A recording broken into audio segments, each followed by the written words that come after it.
안녕하세요. 여러분의 건강 정보를 책임지는 건강 채널입니다. 오늘은 일상에서 자주 접하는 커피와 견과류의 조합이 우리 몸에 어떤 영향을 미치는지 알아볼 건데요. 특히 미네랄 흡수에 미치는 부정적인 영향을 중심으로 이야기해 보겠습니다.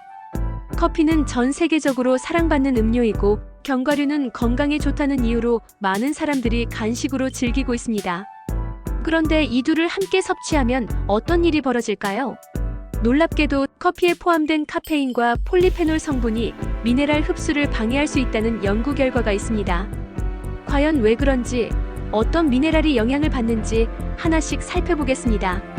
먼저 커피에 포함된 카페인은 몸속에서 칼슘과 철분 같은 중요한 미네랄의 흡수를 저해할 가능성이 있습니다. 특히 칼슘은 뼈 건강과 밀접한 관계가 있는데요.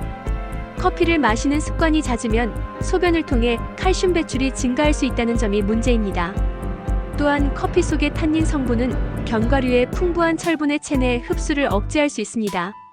이런 상호작용은 특히 식사 중이나 직후에 커피를 마실 때 더 두드러지는데요. 이로 인해 장기적으로 보면 철 결핍성 빈혈의 위험이 증가할 수 있습니다. 견과류는 아몬드, 호두, 캐슈넛 등 다양한 종류가 있는데요. 이들에는 마그네슘, 철분, 아연 같은 중요한 미네랄이 풍부합니다. 하지만 커피를 함께 마실 경우 이런 미네랄이 체내에 잘 흡수되지 않을 가능성이 큽니다. 특히 견과류에 포함된 피트산 PHYTIC 에서드와 커피 속의 폴리페놀이 결합하면서 미네랄의 흡수를 더더욱 방해하는 것으로 알려져 있습니다. 예를 들어 피트산은 마그네슘과 철분을 체내에서 결합해 흡수를 어렵게 만듭니다. 이런 작용은 특정 상황에서 영양 균형에 부정적인 영향을 미칠 수 있습니다.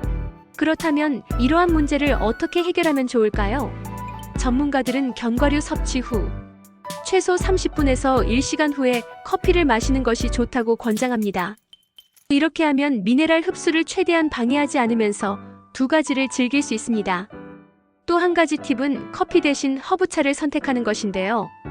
허브차는 탄닌 함량이 낮아 미네랄 흡수에 부정적인 영향을 미치지 않습니다. 특히 루이보스 차는 카페인이 없으면서도 맛이 좋아 견과류와 함께 섭취하기 좋은 대안이 될 수 있습니다. 여기서 한 걸음 더 나아가 커피의 섭취량을 적절히 조절하는 것도 중요합니다. 하루에 23잔 정도의 커피는 건강에 큰 문제가 없다고 하지만 과도한 섭취는 뼈 건강이나 철분 상태에 부정적인 영향을 미칠 수 있습니다. 특히 성장기 아이들과 임산부는 이러한 영향을 더욱 주의해야 합니다. 미네랄은 단순한 영양소가 아니라 몸 전체의 대사 과정에 필수적인 역할을 하기 때문에 흡수율이 낮아지면 피로감, 집중력 저하 등의 증상이 나타날 수 있습니다. 견과류를 더 효과적으로 섭취하려면 어떻게 해야 할까요? 한 가지 방법은 견과류를 불려서 섭취하는 것입니다. 견과류를 물에 불리면 피트산 함량이 줄어들어 미네랄 흡수가 훨씬 원활해진다고 합니다. 또 식사 중간 간식으로 견과류를 섭취하고 이후 커피를 따로 마시는 식으로 루틴을 정하면 영양소 흡수를 극대화할 수 있습니다. 또한 식사와 관련 없는 시간에 커피를 즐기는 것도 좋은 전략이 될 수 있습니다. 이러한 상호작용은 특정한 사람들에게 더 민감하게 나타날 수 있는데요.